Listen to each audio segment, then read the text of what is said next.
অনেকেই বলছেন যে জামাতে ইসলামীর যারা কোর সাপোর্টার তারা আসলে নিয়োগ পাচ্ছেন খুবই খুবই খুবই খুবই খুবই যেগুলিকে বলে কি পয়েন্টগুলিতে, এবং ভবিষ্যতে বাংলাদেশের চেহারাটা কেমন হবে সেটি হয়তো জামায়াতে ইসলামী ঠিক করে দিতে চাচ্ছে বা ঠিক করছে।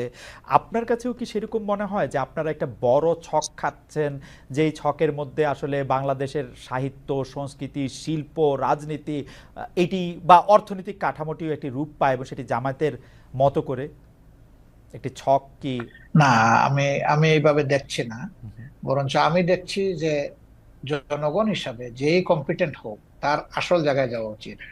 যদি একজন মানুষের পটেনশিয়াল থাকা অবস্থায় রাষ্ট্রকে সার্ভিস দিতে না পারে, তাকে যদি ডিপ্রাইভ করা হয়, তাইলে এই ডিপ্রাইভ লোকটা যে দলের যে ধর্মেরই হোক না কেন, তার প্রাপ্যটা তাকে দেওয়া উচিত।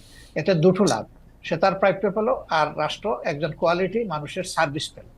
এই দিক থেকে যদি একই দল থেকে মানে কোয়ালিটি কোয়ালিফাই করে, সে ফর এক্সাম্পল মনে করেন যে গণ অধিকার পরিষদ, হুম। তাদের দল থেকেও যদি কোয়ালিফাইড মানুষ চলে আসে, আমার এখানে তো আপত্তি থাকার কথা না।